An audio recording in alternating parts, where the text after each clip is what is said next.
الحمد لله وكفى وسلام على عباده الذين اصطفى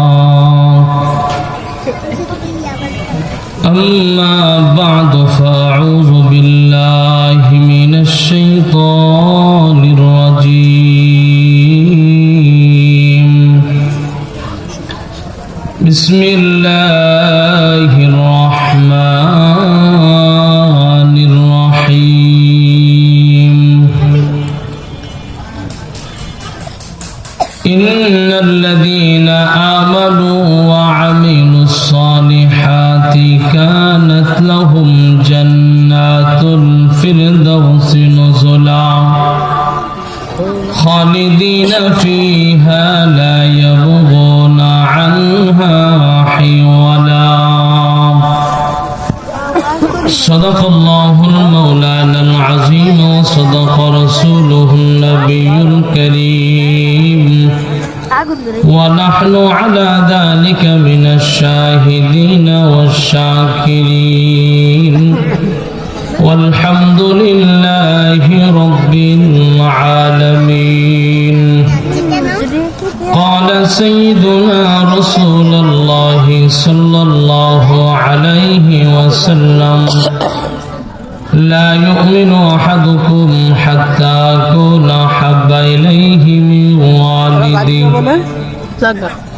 وولده والناس أجمعين أو كما قال عليه الصلاة والسلام وقال تعالى في شان حبيبه ومحبوبه ومعشوقه مخبرا وآمرا إن الله وملائكته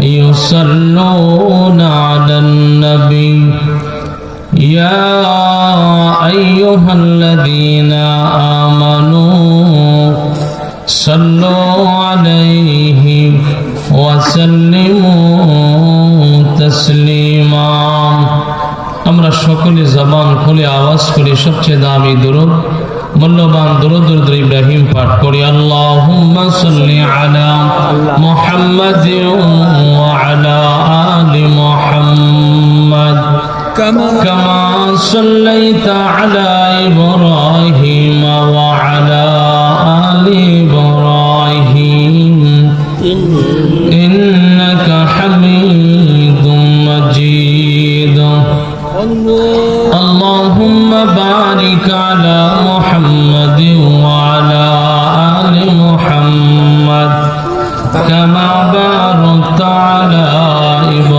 إبراهيم وعلى آل إبراهيم إنك حميد مجيد بلغ العلا بكماله كشف الدجى بجماله حسنة جميع خصاله صلوا عليه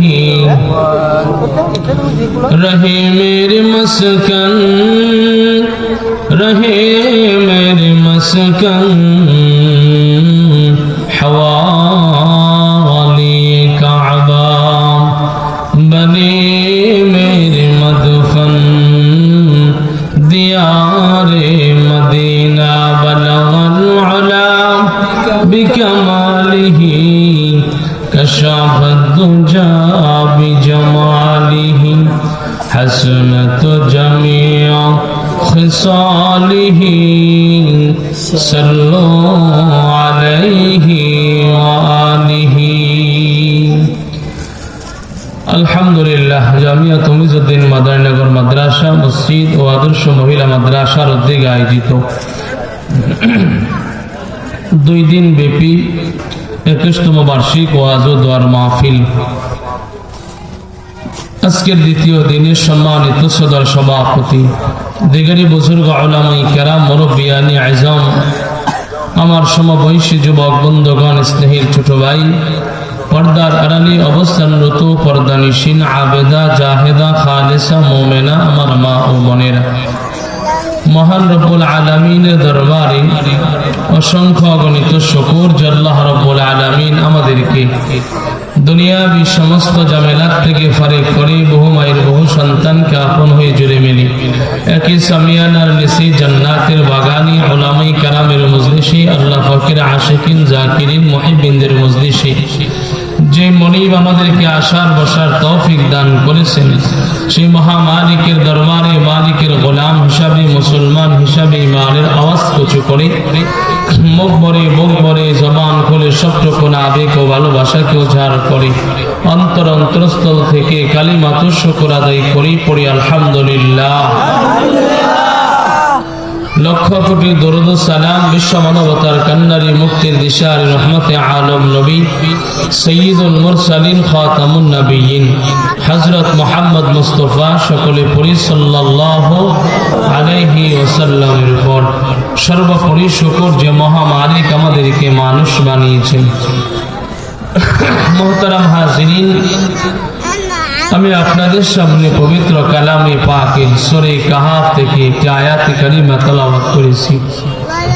বিশ্ব নবী সরকার দো আলম নবী মুহাম্মদ আরবি সাল্লাল্লাহু আলাইহি ওয়াসাল্লামের অসংখ্য অগণিত হাদিস থেকে অতীব প্রসিদ্ধ এক টুকরা হাদিস পাঠ করেছি। আল্লাহ পাক রব্বুল আলামিন আমাদেরকে আয়াত এবং হাদিসের পরিপূর্ণ নূর দান করুন, বলুন আমিন। আয়াত এবং হাদিসের আলোয় আমাদের জীবনকে আলোকিত করার তৌফিক দান করুন, সকলে বলেন আমিন। মুহতারাম হাজিরিন, আল্লাহ রাব্বুল আলামিন আমাদের এই আয়াতের মধ্যে তেলাওয়াতকৃত আয়াতের মধ্যে আল্লাহ রাব্বুল আলামিন বলছেন ইন্নাল্লাযীনা আমানু ওয়া আমিলুস সালিহাত। আল্লাহ তাআলা বলতেছেন নিশ্চয়ই যারা ঈমান আনবে এবং আমলে সালেহ করবে, কানাত লাহুম জান্নাতুল ফিরদাউসি নুজুলা, এদের জন্য আমি আল্লাহ সুসজ্জিত করে রাখছি জান্নাতুল ফিরদাউস, সুসজ্জিত এক জান্নাত। খালিদিনা ফিহা লা ইয়াবগুনা আনহা হিওয়ালা, যেখান থেকে তারা কখনোই বের হওয়ার ইচ্ছাও করবে না। কারণ জান্নাত অত্যন্ত দামি জায়গা, দামি জিনিস, এটা থেকে মানুষ ঢোকার পরে আর বের হইতে ইচ্ছা হবে না। তো শর্ত দিছেন কি? শর্ত হলো আল্লাহ তাআলা প্রথমে ঈমানের শর্ত দিছেন, ঈমান। কারণ আল্লাহ তাআলার কাছে ঈমান অত্যন্ত দামি জিনিস। আল্লাহ তাআলা ঈমানকে বড় পছন্দ করেন। কারণ আল্লাহ তাআলা বলেন, বান্দা হে, ঈমান নিয়ে যদি মৃত্যুবরণ করে আমার কাছে হাজিরা দিতে পারো, তো ঈমানের বিনিময় আমি আল্লাহ তোমার জন্য সুসজ্জিত জান্নাত বানিয়ে রাখছি। জোরে বলেন সুবহানাল্লাহ। ঈমান অত্যন্ত দামি এক জিনিস।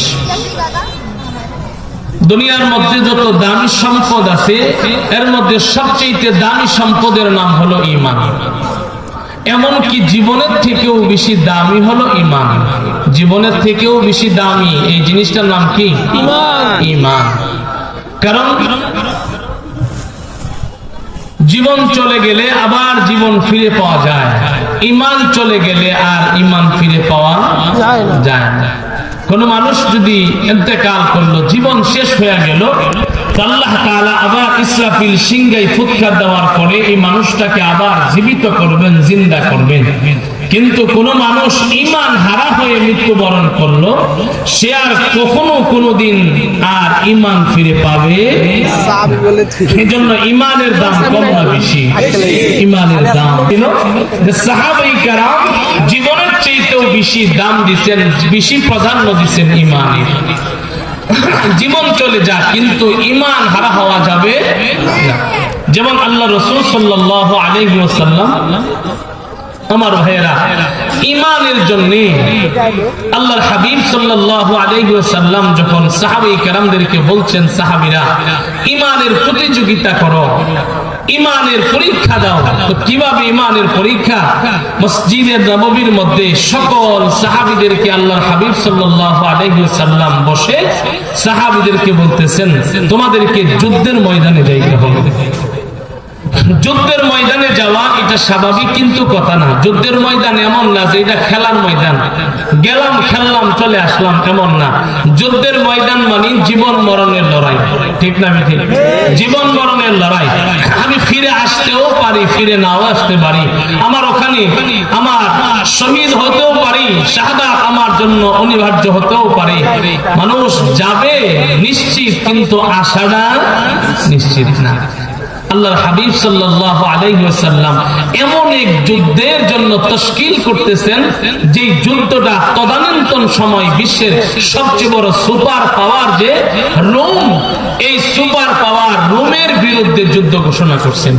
যে যুদ্ধটার নাম কিতাবে আসছে মুতার যুদ্ধে। মুতার যুদ্ধ তখনকার সময়, এখন যেমন আমেরিকা সুপার পাওয়ার, তখন সুপার পাওয়ার ছিল রোম এবং পারস্য। এই রোমের বিরুদ্ধে, রোমের বাদশার নাম ছিল হিরাক্লিয়াস। হিরাক্লিয়াসের বাহিনীর বিরুদ্ধে, 2 লক্ষ বাহিনীর বিরুদ্ধে মুতার যুদ্ধ, মদিনা থেকে 1000 মাইল দূরে। জুড়ে কন্যা সুবহানাল্লাহ। আল্লাহর হাবিব সাহাবায়ে কেরামদেরকে তশকিল করতেছেন যে কে কে আসো মুতার প্রান্তে যুদ্ধের ময়দানে যাবে। এর মধ্যে আল্লাহ রাসূল সেনাপতি, 3 জন সেনাপতি নির্ধারণ করলেন। 1 নম্বর সেনাপতি আল্লাহর হাবিবের পালক ছেলে যায়েদ ইবনে হারেসাকে ডাক দিলেন। জোরে কোন সুবহানাল্লাহ। 1 নম্বর সেনাপতি হযরত যায়েদ বিন হারেসাকে ডাক দিলেন। যায়েদ বিন হারেসা লাব্বাইকা ইয়া রাসূলুল্লাহ বলে হাত বাড়াইলেন। আল্লাহর হাবিব বললেন, যায়েদ যাও, যাও বাসায় যাও, বাড়িতে যাও, গিয়া জীবনের শেষ বিদায় নিয়ে আসো মুতার প্রান্তরে। তুমি সেনাপতি হিসাবে 1 নম্বর সেনাপতির দায়িত্ব পালন করবে। 2 নম্বর সেনাপতি হিসাবে আল্লাহর হাবিব তার নিজের আপন চাচাতো ভাই জাফর বিন আবি তালিবকে ডাক দিলেন। জাফর, জাফর লাব্বাইকা ইয়া রাসূলুল্লাহ বলে দাঁড়িয়ে গেলেন। আল্লাহর হাবিব বললেন, জাফর বাড়িতে যান, বিদায় নিয়ে আসেন। এই মুতার প্রান্তরে যুদ্ধের ময়দানে আপনি 2 নম্বর সেনাপতির দায়িত্ব পালন করবেন। 3 নম্বরে আল্লাহর হাবিব বললেন, আব্দুল্লাহ ইবনে রাওয়াহা কই? আব্দুল্লাহ ইবনে রাওয়াহা লাব্বাইকা ইয়া রাসূলুল্লাহ। আল্লাহর হাবিব আমি আপনি উপস্থিত আছি। আল্লাহর হাবিব বললেন, আব্দুল্লাহ ইবনে রাওয়াহা যাও, যাও বাড়িতে যাও, বিদায় নিয়ে আসো। মুতার প্রান্তরে যুদ্ধের ময়দানে, আজকের ময়দানে তোমাকে 3 নম্বর সেনাপতির দায়িত্ব দিলাম। উপস্থিত সাহাবীদেরকে বললেন, সাহাবীরা রে, এই 3 জন সেনাপতি এক এক করে যদি শহীদ হয়ে যায়, তোমরা 4র্থ নম্বর সেনাপতি তোমাদের নিজেদের মধ্য থেকে বের করে নিবে। তার মানে এই 3 জন সেনাপতি যে রাসূল নিয়োগ করে দিলেন, একজনও ফিরে আসবে না, ওখানে শহীদ হয়ে যাবে। চিল্লায়া বলেন সুবহানাল্লাহ। আমার ভাইরা নিশ্চিত হয়ে গেল, এই 3 জন সেনাপতি যুদ্ধের ময়দানে শাহাদাত বরণ করবে। 1 নম্বর সেনাপতি যায়েদ ইবনে হারেসা দাঁড়িয়ে গেলেন, দাঁড়িয়ে বললেন, আল্লাহর হাবিব আপনি আমাকে বলেছেন জীবনের শেষ বিদায় নেওয়ার জন্য, আমি কার কাছে বিদায় নিব? ওগো নবীজি, আপনি না আমার আব্বা লাগেন, আপনি না আমার বাবা, আপনি না আমাকে বাবা বানিয়েছেন, আপনি আমাকে সন্তান বানিয়েছেন, আপনি আমার বাবা। আপনি না, আপনার বাড়িতে আমি কাজের লোক হিসাবে আসছিলাম, গোলাম হয়ে আসছিলাম। আপনি আমার আচার ব্যবহার দেখে আপনি না বাইতুল্লাহর চতুর্দিকে ঘুরে ঘুরে আমাকে আপনি তওয়াফরত মানুষদেরকে সাক্ষী রেখে বললেন, এখানে কাবার তওয়াফরত মানুষ শোনো, আমি যায়েদ বিন হারেসাকে এখন থেকে আমি আমার সন্তান বানায়া নিলাম। আজকে থেকে যায়েদ বিন হারেসা বলবা না, আজকে থেকে বলবা যায়েদ বিন মুহাম্মদুর রাসূলুল্লাহ।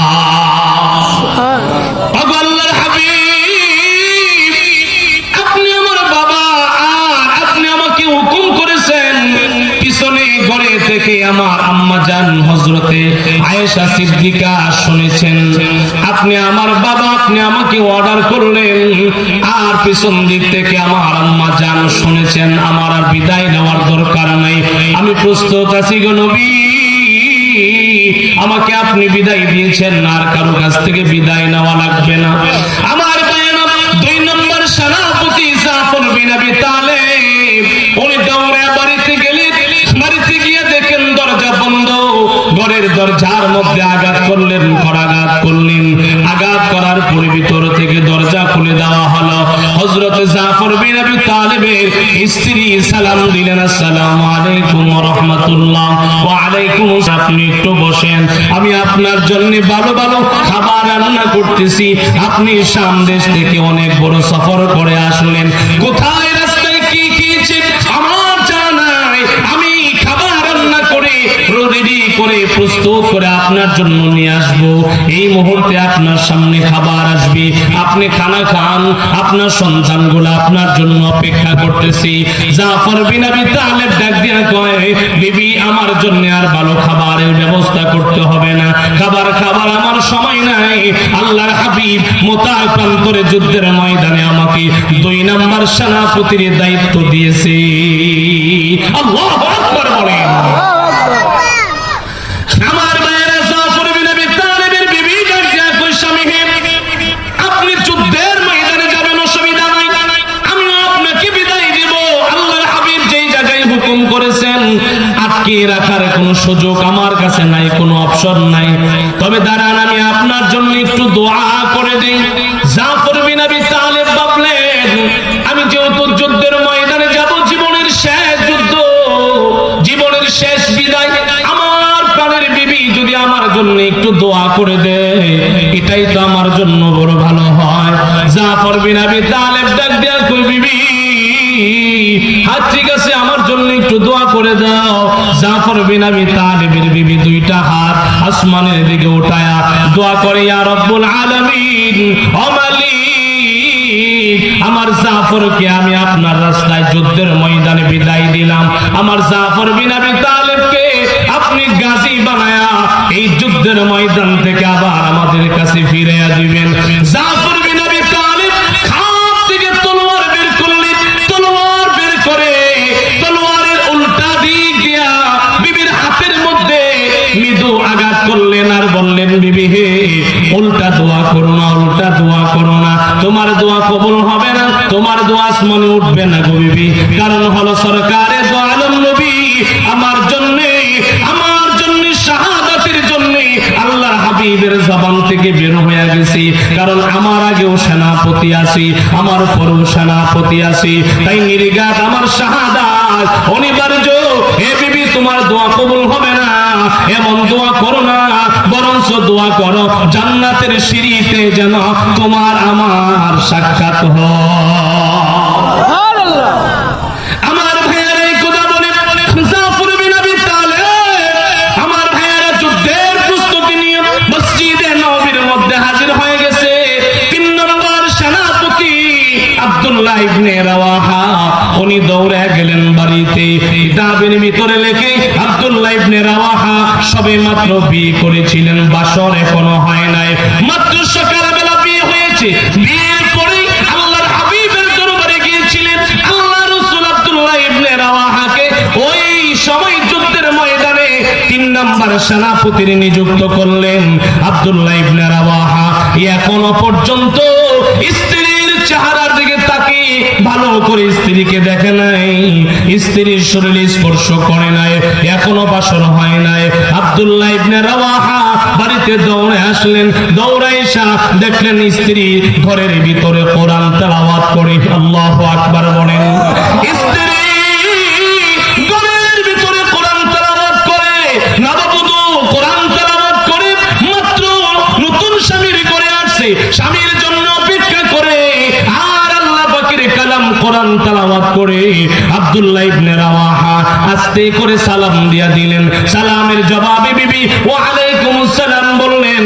বললেন, আব্দুল্লাহ ইবনে রাওয়াহা, আমার প্রাণের স্বামী কি আসছেন নাকি? আব্দুল্লাহ ইবনে রাওয়াহা বলেন, বিবি আমি আসলাম। বলে, আপনি একটু অপেক্ষা করেন, আমি কোরআন তেলাওয়াত করতেছিলাম, আমি এখন দরজা খুলছি। আব্দুল্লাহ ইবনে রাওয়াহা ডাক দিয়া কয়, এ বিবি, দরজা খুলতে হবে না, দরজা খোলার কোনো প্রয়োজন নাই, আমি তোমাকে দরজা খোলার জন্য আমিও দিব না, বাহির বাহিরে থেকে আমি দরজা ধরে রাখলাম, বিবি আমি শুধু তোমার লগে একটা কথা বলার জন্য আসলাম। আব্দুল্লাহ ইবনে রাওয়াহার বিবি ডাক দেয়া কয়, হে প্রাণের স্বামী, একটা কথাই যদি বলতে হয় ঘরের ভিতরে আসেন, ঘরের ভিতরে আমার সাথে আপনি বসে বলেন। আব্দুল্লাহ ইবনে রাওয়াহা বলেন, বিবি রে, ঘরের ভিতরে ঢুকে বলা সম্ভব না, দরজার বাহিরে থেকে তোমার কাছে একটা কথা আমি বলে যাই।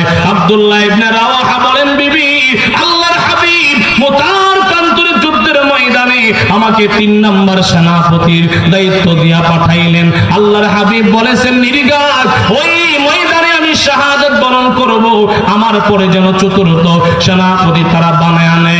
বিবি তোমার কাছ থেকে বিদায় নেওয়ার জন্য আসলাম। আমার ভাইয়ের আব্দুল্লাহ ইবনে রাওয়াহার বিবি ডাক দিয়া কই, স্বামী হে, আপনি একটু ঘরের ভিতরে আসেন, আল্লাহর কসম এক নজর আপনাকে আমি দেখে দেই।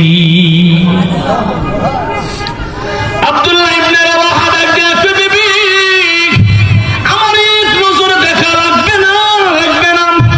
আব্দুল্লাহ ইবনে রাওয়াহা বিবি ডাক দিয়া কই, স্বামী হে, আপনি মনে ভয় পাচ্ছেন আমি ঘরের ভিতরে এনে আপনাকে প্রেম নিবেদন করব, আপনি যুদ্ধের ময়দানে যাওয়া বন্ধ হয়ে যাবে। আল্লাহর কসম করে বলি, না না, আমি কোনো প্রেম নিবেদন করব না। একটা মিনিটের জন্য আপনি একটু আসেন, আমি আপনার চেহারাটা এক নজর দেখে আমার হৃদয়ে আমি একটু গেঁথে নেই, যাতে করে কাল কিয়ামতের কঠিন ময়দানে, হাসরের কঠিন ময়দানে লক্ষ কোটি কোটি মানুষের সামনে যেন আমি আমার প্রাণের স্বামীকে খুঁজে বের করতে পারি, আমার স্বামীর চেহারাটা একটু আমি খালি দেখে নেব। আব্দুল্লাহ ইবনে রাওয়াহা ডাক দিয়ে কয়, হে বিবি আমাকে এক নজর দেখা লাগবে না, আল্লাহর কসম করে বলি, যে মালিকের জন্য আমি শাহাদাত বরণ করতে যাই, তুমি যদি আমার জন্য অপেক্ষা করতে পারো, তোমার সতীত্বের আমানতের যদি তুমি হেফাজত করতে পারো, আল্লাহর কসম করে বলি, আল্লাহ পাক তোমাকে আমাকে জান্নাতের সিঁড়ির মধ্যে আল্লাহ পরিচয় করায়া দিবে। আল্লাহু আকবার বলেন। আমার ভাইয়েরা, 3 জন সেনাপতি পরিপূর্ণ প্রস্তুত নিয়ে যখন মসজিদে নববীতে আসলো, আল্লাহর হাবিব 2000 সাহাবীদের জামাত আল্লাহ রাসূল মুতার প্রান্তরে, আমার ভাইয়েরা যুদ্ধের প্রস্তুতি দিয়া আল্লাহ রাসূল যখন বিদায় দেয়, কিতাবের মধ্যে লেখেন আল্লাহর হাবিব মদিনার বাহির পর্যন্ত তাদেরকে আগায় আগায় দিয়ে আসছেন। আল্লাহর হাবিব ওজুসে কাঁদতেছে, আমার আদরের সাহাবীরা মদিনা থেকে 1000 মাইল দূরে গিয়ে যুদ্ধ করবে, যেখানে আমি থাকবো না, আর বিশ্বের সুপার পাওয়ারের লগে যুদ্ধ। আমার সাহাবীরা জানে কেমনে যুদ্ধ করে, আমার সাহাবীরা জানে কি অবস্থায় থাকে। আল্লাহ আমার মনের ভিতরে বড় পেরেশানি থাকবে। আল্লাহ ডাক দিয়া কয়, জিবরাইল আমার বন্ধুরে গিয়া সান্ত্বনা দে, আমার বন্ধুরে জানায়া দে, আমার বন্ধু যেন পেরেশানি না হয়, আমার বন্ধু যেন টেনশন না করে। আমি আল্লাহ ওয়াদা দিলাম, আমার বন্ধুর সাহাবীরা, আমার বন্ধুর সাহাবীরা ঠিক ওই মুতার প্রান্তরের পুরা যুদ্ধটাকে আমি আল্লাহ লাইভ বানায়া, আমি আল্লাহ আমার বন্ধুকে মদিনার মসজিদে বসায়া আমি আল্লাহ দেখায়া দিব। আমার ভাইয়েরা, আল্লাহর হাবিব যখন এই সংবাদ পাইলেন, মনটা একটু আশ্বস্ত হলো। নবীজি মদিনার মসজিদে নববীতে আসলেন, সাহাবীদেরকে বিদায় দিয়ে আসলেন। এই দিকটা মুতার প্রান্তরে সাহাবায়ে কেরাম পৌঁছে গেলেন। আমার ভাইয়েরা, সাহাবায়ে কেরাম মুতার প্রান্তরে মাত্র 2000 সাহাবী, অপরদিকে 2 লক্ষ কাফির সশস্ত্র বাহিনী। হিরাক্লিয়াস, আমার ভাইয়েরা, রোম সম্রাট হিরাক্লিয়াসের পালোয়ান বাহিনী 2 লক্ষ, ওই দিকটা অস্ত্র শস্ত্র সুসজ্জিত হইয়া তারা অপরদিকে যুদ্ধ করবে। এই দিকটা যুদ্ধ শুরু হয়ে গেল। আমার ভাইয়ের 1 নম্বর সেনাপতি হযরত যায়েদ বিন হারেস যুদ্ধ করতে করতে করতে করতে হাজার হাজার কাফেরদেরকে জাহান্নামের লাকড়ি বানায়া এক পর্যায়ে যায়েদ ইবনে হারেসাও শাহাদাত বরণ করে আল্লাহর তৈরি জান্নাতের মেহমান হয়ে যায়। 2 নম্বর সেনাপতি জাফর বিন আবি তালিব, আমার ভাইয়েরা, কালিমার পতাকা উত্তোলন করে হাতের মধ্যে কালিমার ঝান্ডা নিয়ে, এক হাতের মধ্যে তলোয়ার নিয়ে সামনের দিকে আগাইতেছে। আগাইতে আগাইতে যুদ্ধ করে করে কাফেরদেরকে হাজার হাজার কাফেরকে আমার ভাইয়েরা পরাজিত করে এদেরকে হত্যা করে এদেরকে জাহান্নামের লাকড়ি বানায়া জাফর বিন আবি তালেব যখন অগ্রভাগে সামনে আগায়া যায় আমার ভাইয়েরা এক পর্যায়ে পিছন দিক থেকে জাফর বিন আবি তালেবকে এক কাফের ডান হাতের মধ্যে আঘাত করলো। ডান হাতের মধ্যে আঘাত করার কারণে ডান হাতটা কেটে জমিনের মধ্যে পড়ে গেল। আরেকজন কাফের বাম হাতের মধ্যে আঘাত করলো, বাম হাতটাও কেটে জমিনে পড়ে নাই, তবে গোশত আর চামড়ার মধ্যে বাম হাতটা এইভাবে জ্বলে আসে।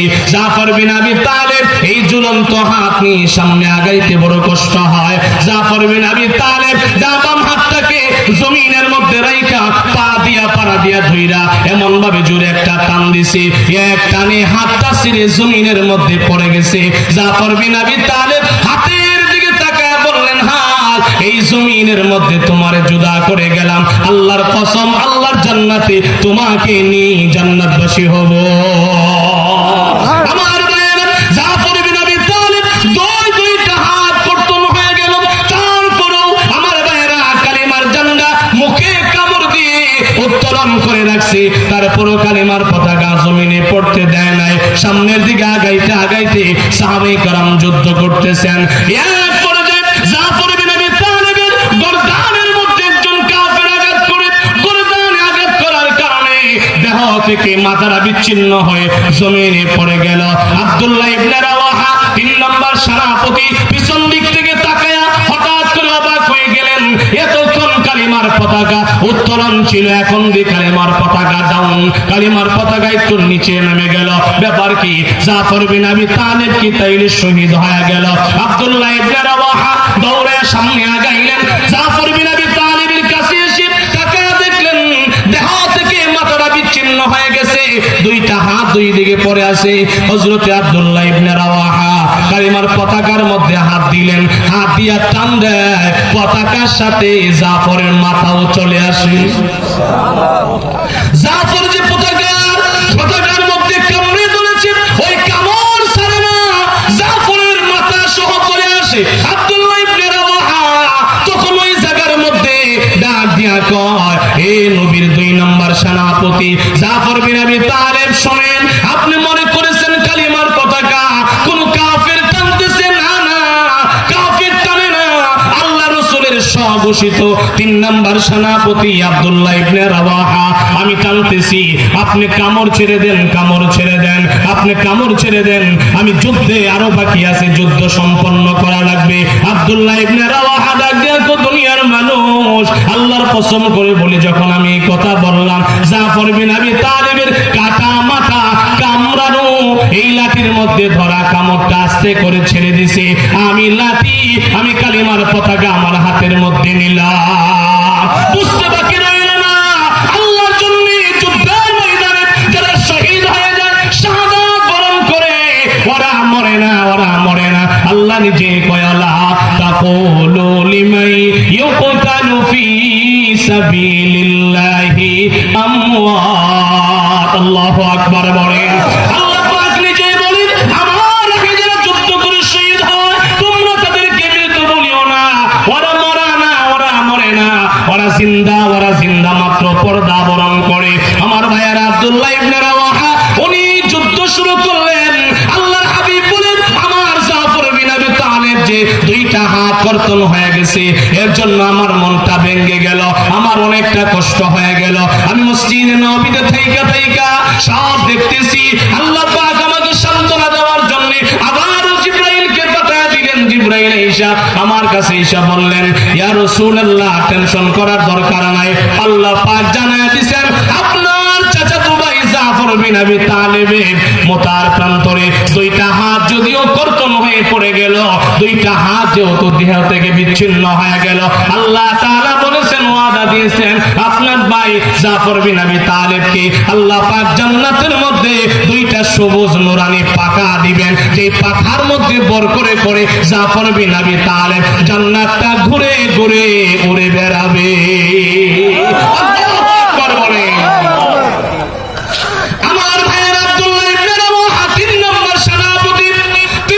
সেনাপতি আব্দুল্লাহ ইবনে রাওয়াহা উনিও যুদ্ধের ময়দানে যুদ্ধ করতেছেন। যুদ্ধ করে করে সামনে আগাইতে আগাইতে তিনিও শাহাদাতের পেয়ালা পান করে শহীদ হয়ে গেলেন। আল্লাহর হাবিবের কথায় সাহাবায়ে কেরাম তৎক্ষণাৎ বসে গেলেন, মশাহারা করলেন, পরামর্শ করে চতুর্থ নম্বর সেনাপতি কাকে বানানো যায়। চতুর্থ নম্বর সেনাপতির জন্য অল্প সময়ের মধ্যে পরামর্শ করে আমার ভাইয়েরা একজন নওজোয়ান যুবককে সেনাপতি বানিয়ে দিলেন। যেই যুবকের নাম হলো খালিদ বিন ওয়ালিদ। জোরে বলেন আল্লাহু আকবার। খালিদ বিন ওয়ালিদ আমার ভাইয়েরা 20 থেকে 22 বছরের যুবক মানুষ, কেউ বলেন 17 বছরের যুবক মানুষ, কেউ বলেন 23 বছরের যুবক। খালিদ বিন ওয়ালিদকে আমার ভাইয়েরা সেনাপতি বানিয়ে দিলে খালিদ বিন ওয়ালিদ তলোয়ার নিয়ে সামনে আগায়, আগাইতে আগাইতে যুদ্ধ করে করে কাফেরদেরকে আমার ভাইয়েরা জাহান্নামের লাকড়ি বানায়া বানায়া এক পর্যায়ে নিজের হাতের তলোয়ারটা ভেঙে যায়। খালিদ বিন ওয়ালিদ ডাক দিয়া কয়, কে আছো? পিছন দিক থেকে আমার একটা তলোয়ার দাও। আরেকটা তলোয়ার দেওয়া হলো। আবার যুদ্ধ করে করে হাজার কাফেরকে জাহান্নামের লাকড়ি বানায়া এই 2 নাম্বার তলোয়ারটাও ভেঙে গেল। আবার বলেন, কে আছো? আমার একটা তলোয়ার দাও, সামনে যুদ্ধ করব। আবার যুদ্ধ করা শুরু করলেন। কিতাবের মধ্যে আছে একটা না, দুইটা না, তিনটা না, চারটা না, পাঁচটা না, ছয়টা না, সাতটা না, 9টা তলোয়ার খালিদ বিন ওয়ালিদ যুদ্ধের ময়দানে ভেঙেছে। 9টা তলোয়ার ভেঙে যাওয়ার পরে খালিদ বিন ওয়ালিদ বলেন, আরেকটা তলোয়ার দেন আমারে, আমি যুদ্ধ বিজয়ী করি। আল্লাহু আকবার। 9টা তলোয়ার ভেঙে গেছে বলে 10 নম্বর একজনে একটা তলোয়ার দিছে।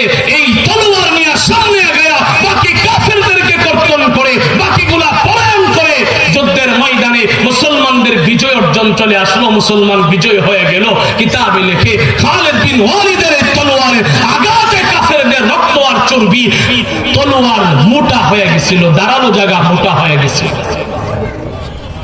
10 নম্বর তলোয়ার দিয়া মোতার প্রান্তরে বিজয় অর্জন করলেন খালিদ বিন ওয়ালিদ। নওজোয়ান এক যুবক ইমানের পাওয়ারে এই বিজয় করলেন খালিদ বিন ওয়ালিদ। একজন বলেন, শোনো, 10 নম্বরটা তলোয়ার ছিল না, খেজুরের ডাল ছিল। খেজুরের ডাল তলোয়ার শর্ট করছে, তো 10 নম্বরটা খেজুরের ডাল দিছে। তো খেজুরের ডাল দিলে কি হলো? খালিদ বিন ওয়ালিদ যখন নারে তাকবীর আল্লাহু আকবার সামনে আঘাত করে কাফের যেগুলা পলায়ন করছে, এইগুলা আমার ভাইয়েরা হিরাক্লিয়াসের দরবারে গেলে হিরাক্লিয়াস গর্জন দিয়া কই, কি তোমরে এত খাওয়া, এত পানি, এত কিছু করি, তোমরা আমি শুনেছি এক নওজোয়ান যুবকের ভয়ে নাকি তোমরা মাঠ ছেড়ে পলায়ন করে আসছো। তখন তারা বলে, এই রাজসিংহাসনে বৈশা, আরামের গদিতে বৈশা একজন বইলেন না, একজন বইলেন না। মুসলমান যদিও একজন সেনাপতি যখন সামনের দিকে আগায়, নারী তাকবীর করে তলোয়ার সামনে উপরে উঠায়, তখন আমাদের মনে হয় আকাশে বিদ্যুৎ চমকাইতেছে। আল্লাহু আকবার। আল্লাহু আকবার করে যখন নিচের দিকে নামায়, তখন তারা বলে, রাতুজ্জামানাতের কসম করে বলি, আমরা তাকিয়ে দেখেছি একটা তলোয়ার নিচে নামে না, একসাথে 1 লক্ষ তলোয়ার আঘাত হানতেছি। আল্লাহু আকবার।